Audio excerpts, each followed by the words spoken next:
Well, back in 1958, there was a small town in Pennsylvania who wanted to build a new facility that would house their fire department, their police department, and their city hall. And so they started the planning process, and they carefully planned out every step of the process. They made the plans for the building, and they saved their money, actually scrimped, and they hired a contractor, and finally the day came and they started building. Well, after a time, the building was done, and they had this nice new red brick building. It was all ready to occupy, and so they moved in. But in less than 2 months, people started noticing cracks in the walls. And at first they were just small cracks, but then they started growing and getting wider. After a while, the windows wouldn't shut all the way. And the doors started not operating correctly. It was hard to open them, hard to close them. And then all of a sudden they started noticing the flooring was cracking and separating in this brand new building. So within just a few months, about 5-6 months, they had to move out. And they were disappointed, and the builder was embarrassed. And they hired a professional to come in and do a study to find out what happened to our beautiful building. And the professional came and he did this study, and what he found out is there was a mining operation not too far away. And when the mining operation was doing their mining, it was shaking the ground. But at the building site, it was imperceptible. They didn't know. You couldn't feel it, but it was shaking the ground just enough that underneath the foundation of that building, things were shifting.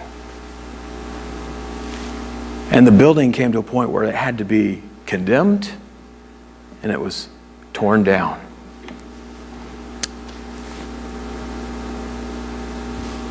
The brand new building, their beautiful building that they worked so hard for and they planned so carefully, was gone. Even with careful planning, it ended in failure. Now, things may not always be this drastic, but I'm sure we have all made plans sometimes that haven't worked out. We've made some good plans and they have failed in the end. Sometimes plans fail, but not God's plans. God does not fail. In our passage today, Paul is on his way to Rome to testify about Jesus before Caesar. And while he is on his way, he will find his life in danger, great danger. But that won't derail God's plan.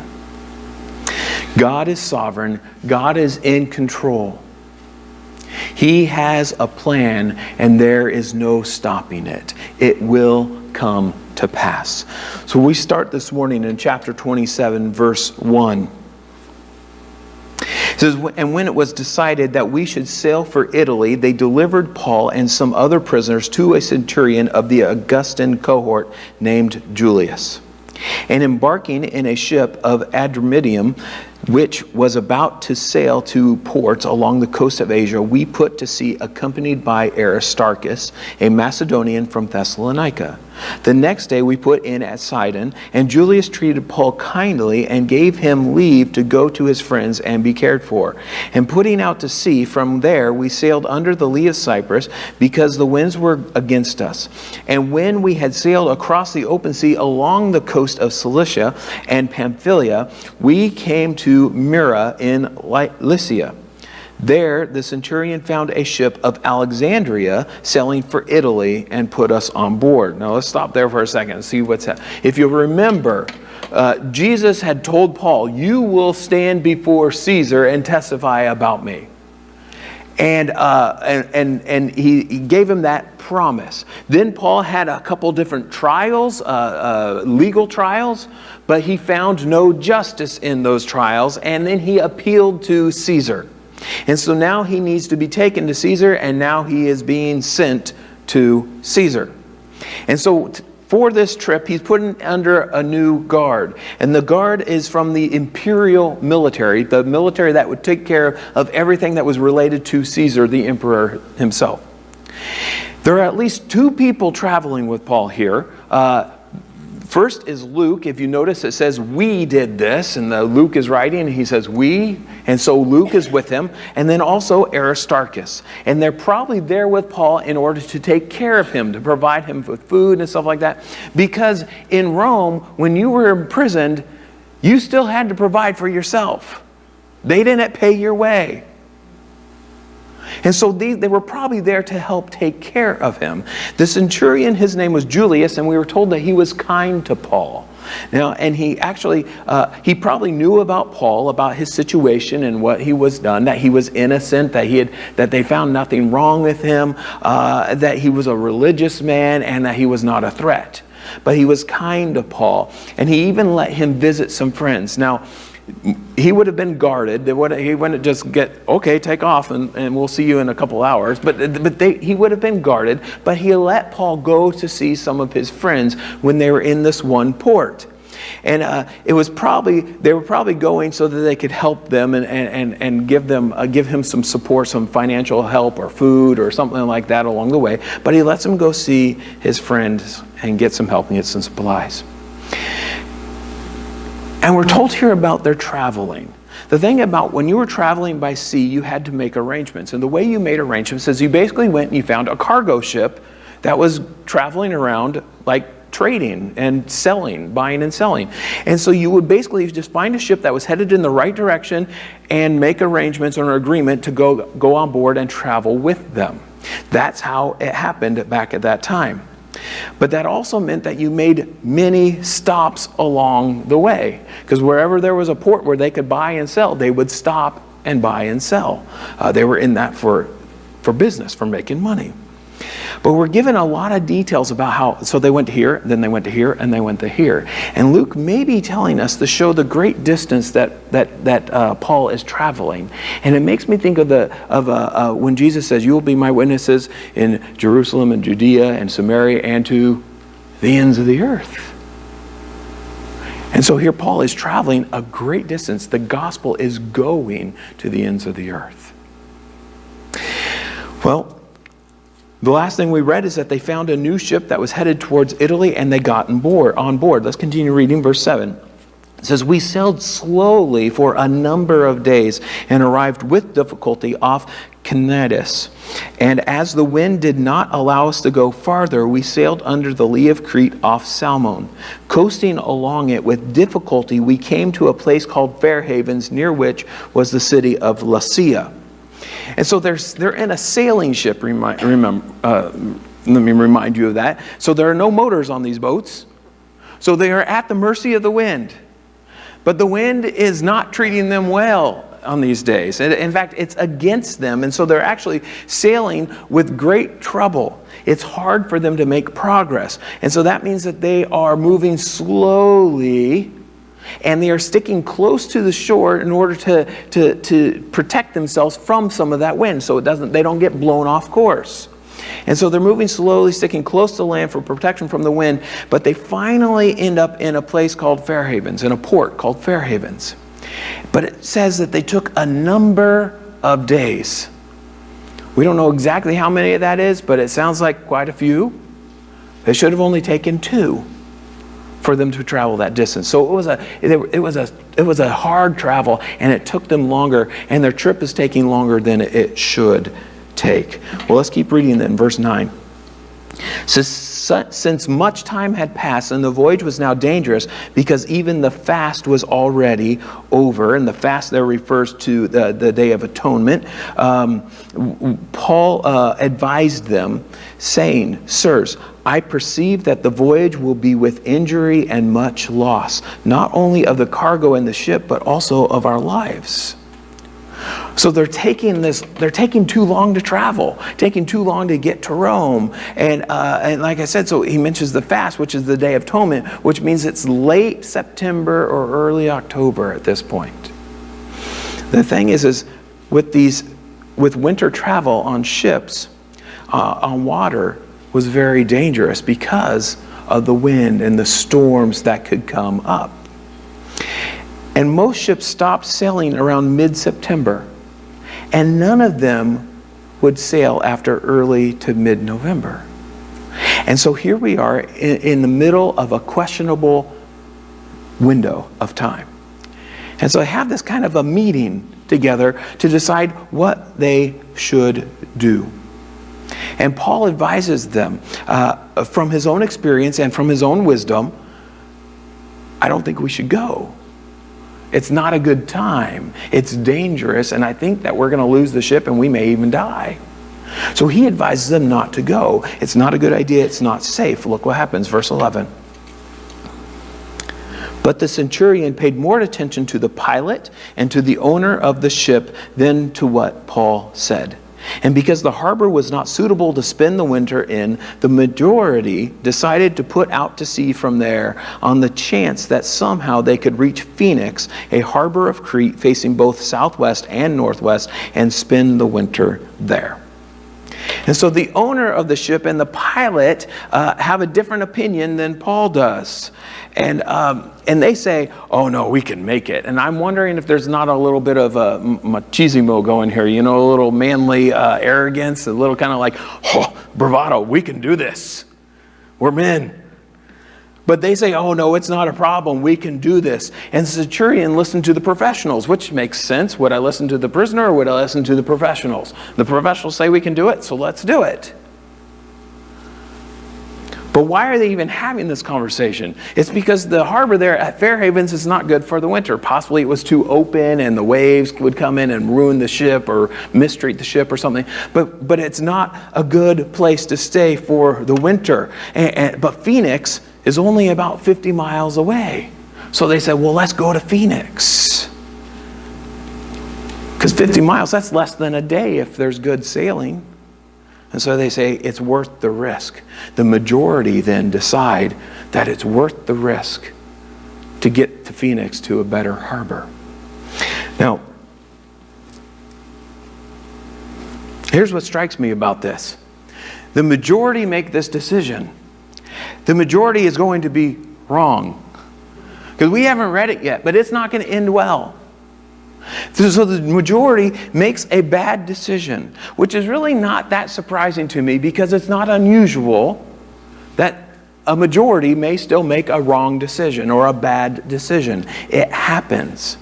And I just want to make a couple points from this. One is that the majority is not always right. And really what I'm getting at here is this is especially true in our world today when we talk about moral issues. There are oftentimes where the majority say, well, this is right, when God says it's not. Or the majority says there's nothing wrong with this, but God says there is. The majority is not always right. And just because the majority of people say, hey, this is good, or this is not wrong, not sin, doesn't change the truth. The second thing is even if the majority makes a bad decision, it doesn't stop or derail God's plan. It will not be, his plan for Paul will not be stopped by this bad decision. And even in our world today, even if the majority makes a bad decision, it does not derail God's plan. One way or another, his plan will be done. So let's see what happens with Paul as they sail on up the coast. Look at verse 13. Now when the south wind blew gently, supposing that they had obtained their purpose, they weighed anchor and sailed along Crete close to the shore. So what they're saying is they started going and they have a nice, soft, easy wind. And things are going well. And they're like, yes, this is exactly what we needed. And so they're just cruising along the shore there. But, verse 14, soon a tempestuous wind called a northeaster struck down from the land. Now, this word tempestuous, the English word is taken from a Greek word from which we get our word typhoon from. And so we're talking about a dangerous hurricane-type wind. All right? And he also calls it a northeastern. Now, what this was is it was a wind that would start it up on the mountain. And it would get stirred up and it would blow down the mountainside, across the shore, and out to sea. And so we have a strong mountain that is a strong wind that is rushing down the mountain and out to sea. And they get caught up in this wind, in this storm. Verse 15, and when the ship was caught and could not face the wind, we gave way to it and were driven along. So they have no control. They're just letting the wind blow them at this point. Verse 16, running under the lee of the small island of Cauda, we managed with difficulty to secure the ship's boat. Talking about the lifeboat, they brought it up onto the main ship to secure it. So probably it was swinging, so when it like hit the side or put a hole in the ship or something to that effect. So they bring it up. And verse 17, after hoisting it up, they use supports to undergird the ship. So they're doing something to try and strengthen the ship because they're afraid it might start falling apart or whatever. So either they're tying it or they're adding wood. They're doing something to try and strengthen and support the ship. It says, then, fearing that they would run aground on the Syrtis, they lowered the gear, and thus they were driven along. So lowering the gear, that could refer to lowering the mainsail, could also refer to dropping anchors to slow their movement, or both. Verse 18, since we were violently storm-tossed, they began the next day to jettison the cargo. So they're throwing out their stuff that they're trying to buy and sell, because they're like, we need to lighten the ship so it's not as dangerous, so we can stay up higher in the water and don't take on water so much. So they throw out the cargo in verse 19, and on the third day they threw the ship's tackle overboard with their own hands. So in other words, all the equipment that they use for sailing, anything that they didn't absolutely need to have, they threw it. So they're in danger here. And they're throwing it all out. Verse 20, when neither sun nor stars appeared for many days and no small tempest lay on us, all hope of our being saved was at last abandoned. So they're lost at sea. And actually where they're going to end up is about 400 miles from where they started. They have no hope of survival at this point. In fact, they expect that they're going to die at sea. Keep reading verse 21. Since they had been without food for a long time, Paul stood up among them and said, men, you should have listened to me and not have set sail from Crete and incurred this injury and loss. Yet now I urge you to take heart, for there will be no loss of life among you, but only of the ship. For this very night there stood before me an angel of the God to whom I belong and whom I worship. And he said, do not be afraid, Paul. You must stand before Caesar. And behold, God has granted you all those who sail with you.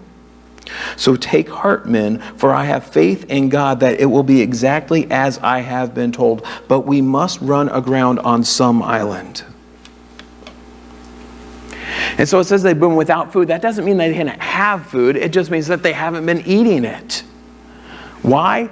Probably they're seasick and don't feel like eating. They also are probably very anxious, scared, and don't feel like eating, but they haven't been eating. So Paul stands up and he says, hey, you should eat. But when he speaks, he really makes 5 points to them. The first one is kind of a mild rebuke. He says, you should have listened to me. And when he says this, he's not gloating, like, man, I knew better than all of you. That's not what he's doing. But he is making the point that his advice is credible. He says, you should have listened. The second thing he does is he encourages them. He gives them encouragement. He says, you will all live.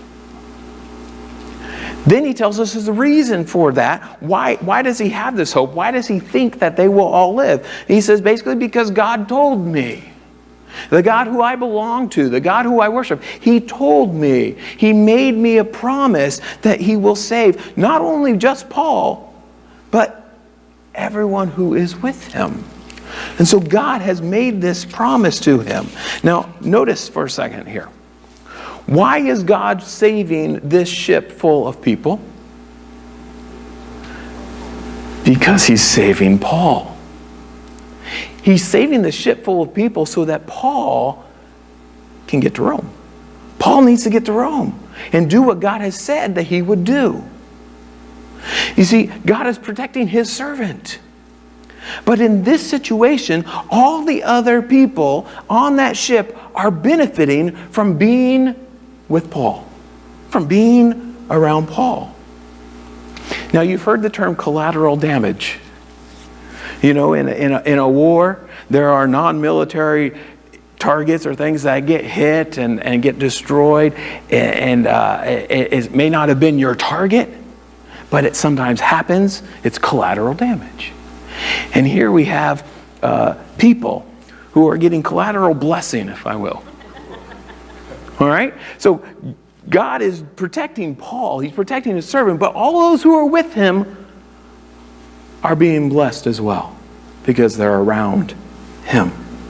Now, this is an interesting thing to think about. You may be the conduit of God's blessing to someone else. As God blesses you, other people may experience blessing as well. Now, if nothing else, God saved you through Jesus Christ. And you know that, and you know the gospel. And as you share the gospel with other people around you, they will receive God's blessing as well. And so you can be a conduit of God's blessing. Well, the next thing that Paul says in his little speech is that he expresses his confidence in God. He says, now don't worry. Why? Because God will do, he uses the word, exactly what he said he will do. He says, I'm confident that God will do exactly what he said he will do. You see, he has faith in God's promise. He knows that God will do what he has promised to do. And then he makes one final comment. He says, one final detail. That they're going to lose the ship because they're going to have to crash on some island. Now, he already mentioned that they would lose the ship, but now he gives this detail about how you're going to crash on some island. And that's literally what he says, on some island. In other words, Paul doesn't know any more details about it. He doesn't know what island, he doesn't know where it is, where it's going to be, what their condition is going to be. All he knows is that their lives are going to be saved when they crash on some island. Now, here's the amazing thing. I mentioned that they are hundreds of miles from where they started. They have been blown off course by hundreds of miles. They have no idea where they are. They can't see the stars because of the storm. So they're just lost somewhere in the middle of the sea. And there is only one island out there in that area. And it is a very small island. But God is driving that ship straight to that island. You see, God's in control. God will not fail. They will run into that small island in the middle of this big sea and be saved. You look at it and say, well, that's an impossible situation. Well, of course it is, but not for God. Think about your own life, about your own impossible situations. What situation do you have that is impossible? Well, it may be impossible for you, but it is not impossible for God. Hold on to God's promise. Why? Why do we hold on to God's promise? Very simply, because God does not fail. Let's keep reading verse 27.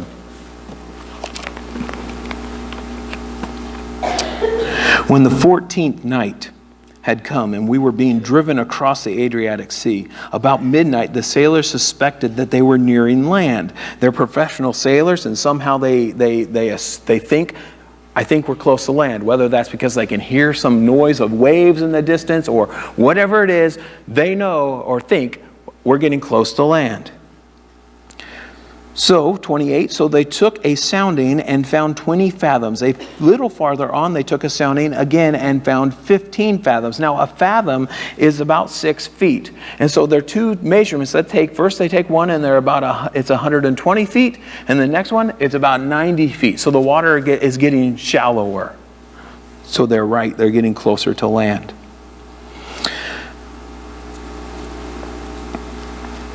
I lost my place.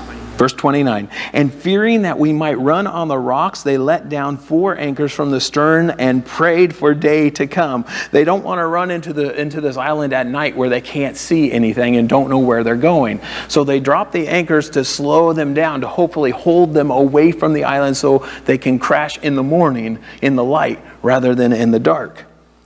And verse 30, and as the sailors were seeking to escape from the ship and had lowered the ship's boat into the sea under pretense of laying out anchors from the bow, Paul said to the centurion and the soldiers, unless these men stay on the ship, you cannot be saved. So what's happening is the sailors think, well, you know what? It's a whole lot safer if we get in the lifeboat and row into shore than we stay on the ship and crash into shore. And so they act like they're letting down the anchors and they try and let down the boat. Paul notices and says, by the way, if they go, none of us are safe. So this must have been part of the promise that God had given them, that when he said all who are with you will be saved, he must have meant everyone had to be there on the ship as well. And so Paul says they have to stay. So what do the soldiers do? In verse 32, then the soldiers cut away the ropes of the ship's boat and let it go. As day was about to dawn, Paul urged them all to take some food, saying, today is the 14th day that you have continued in suspense and without food, having taken nothing. Therefore I urge you to take some food, for it will give you strength, for not a hair is to perish from the head of any of you. He says you need to eat, you need your strength, because we're about to crash, but you're going to be okay. Verse 35, and when he had said these things, he took bread, and giving thanks to God in the presence of all, he broke it and began to eat. Then they were all encouraged and ate food themselves. We were in all 276 persons in the ship. And when they had eaten enough, they lightened the ship, throwing out the wheat into the sea. And so here we have this. Paul has this complete confidence in God. He knows that God will do what he's going to do. And so after he encourages people to eat, he actually sits down, he prays to God, thanking him probably for the provision and for the protection that has come and will be coming, and then eats. And when the people see his confidence and they see his prayer to God, they are encouraged and they also eat and get ready for this crashing into the shore. Verse 39. Now when it was day, they did not recognize the land, so they don't know where they are. But they notice a bay with a beach on which they plan, if possible, to run the ship ashore. So they don't know where they are, but they look around and they say that would be a better place to try and drive into the land, because we can get in. It's safer. Maybe there weren't rocks or something like that, but it'd be a safer place to go in. And so they try to steer the ship to that bay. So they cast off the anchors and left them in the sea, and at the same time loosened the ropes that tied the rudders. Then hoisting the foresail, the wind they made for the beach. So apparently at some point they had tied the rudders up so they could, but now they had to untie them so they could steer. And they raised the foresail, which makes us think, some people think that when they threw out the tackle, they threw out the mainsail as well to lighten the weight. And now that's why they're raising the foresail, because they don't have the mainsail anymore. But they've raised their foresail, and they try and head towards that bay. But striking a reef, they ran the vessel aground. The bow stuck and remained immovable, and the stern was being broken up by the surf. So they're stuck now, and the waves keep crashing on it, and the ship is being broken in pieces. The soldiers' plan was to kill the prisoners, lest any should swim away and escape. Now we understand this. The soldiers, we've talked about this before, soldiers were responsible for their prisoners. And if the prisoner were to escape, then their life, the soldier's life, was then in danger. So their thought is, let's just kill the prisoners so that we're safe. Verse 43, but the centurion, wishing to save Paul, kept them from carrying out their plan. He ordered those who could swim to jump overboard first and make for the land. and the rest on planks or on pieces of the ship. And so it was that all were brought safely to land. Let me read that last sentence again. And so it was that all were brought safely to land. They were all safe. In other words, it turned out exactly the way God said it would. God does not fail. God had made a promise that Paul would testify about Jesus before Caesar. And a storm and bad decisions by the sailors will not stop God's plan. God is in control, and God does not fail. Now let's think about this for a minute, about God's plan, about God being in control, and about God not failing. Because sometimes people hear this and then they think that means that nothing bad will ever happen to them, or nothing bad should ever happen to them, because I belong to God and God's in control, so I should never experience anything bad or hard. Well, we can read this passage and know that that's not true. Because Paul just went through a hard situation. He was lost at sea. He was shipwrecked. Yet God is in control, and God is protecting him, and God is bringing his plan to fruition. You see, we live in a fallen world, and the effects of sin are all around us, and bad things happen. But God has a plan, and his plan will not be stopped. And God can work in spite of or even through the bad situations that we go through, the hardships that we go through. He can work in spite of or even through those things. And just because someone or something bad has happened to you, or something difficult is going on in your life, just because something painful happens, doesn't mean that God has failed. I want to talk just a little bit about God's plan. And what is God's plan? There's a lot we could talk about here. I mean, this is a huge subject. But I'm going to narrow it down to just 3 things.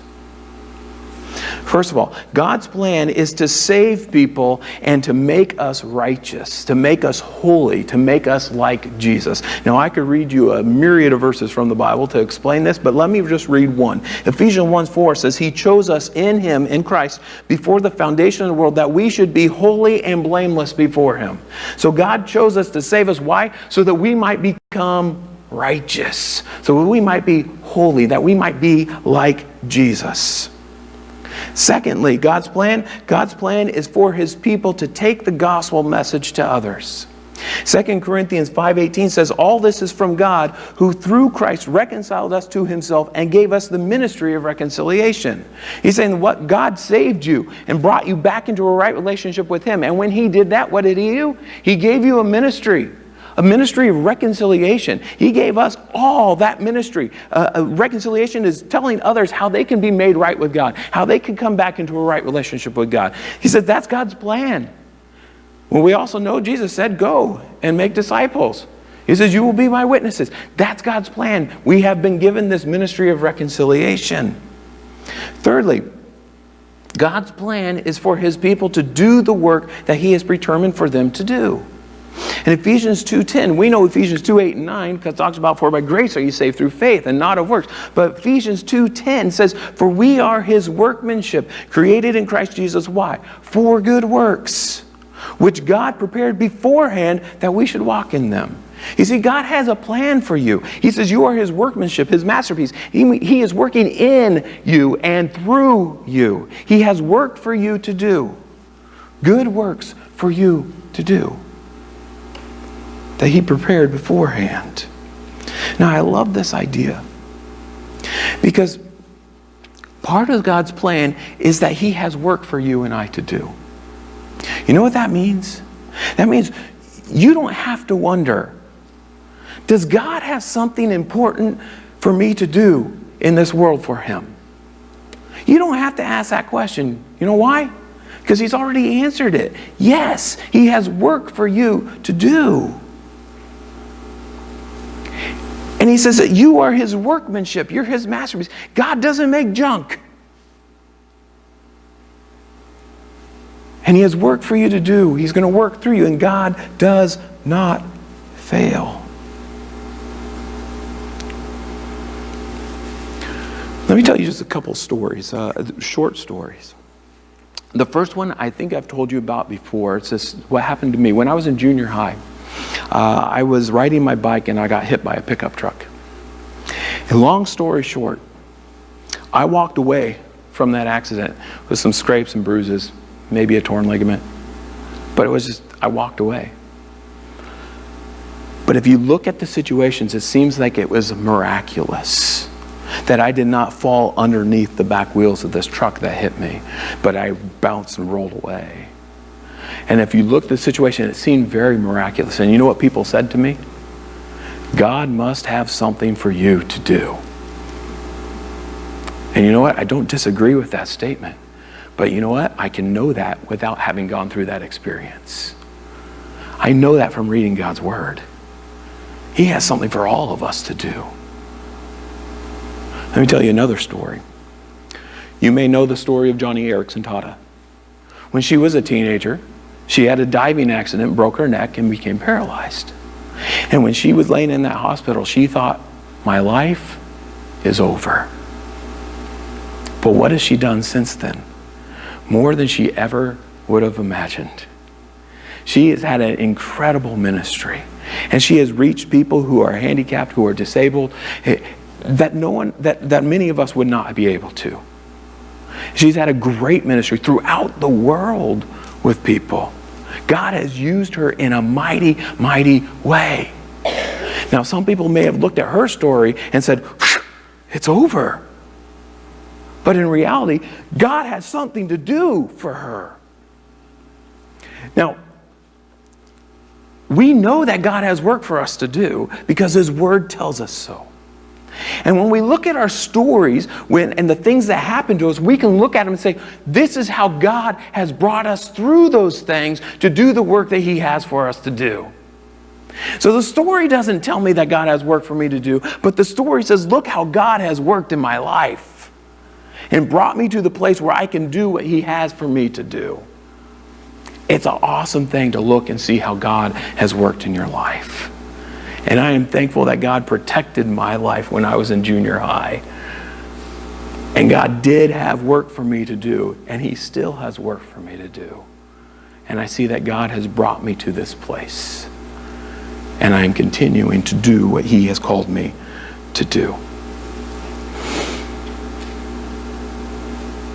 So in our stories, we see how He has brought us through, how He has prepared us to do the work that He has planned for us. So even if you face hard situations, even if you say, you know what, I have weaknesses. Well, that's true of all of us. Even if you say, well, I've made mistakes. That's true of all of us. And even if the majority of people in this world are going a different way, God has a plan, and His plan will not fail because God does not fail. So He called you to be holy and blameless before Him. He predestined you to become conformed to the image of His Son, and God does not fail. So trust Him and follow the Holy Spirit who God has placed inside of you and live for God. Jesus said, go and make disciples. And He said, and I am with you. God does not fail. And so trust Him and go make disciples. You see, God called you to serve Him. And He has work for you to do. And He has entrusted each of us, each of His children, with a ministry. God does not fail. So go do that work in His strength.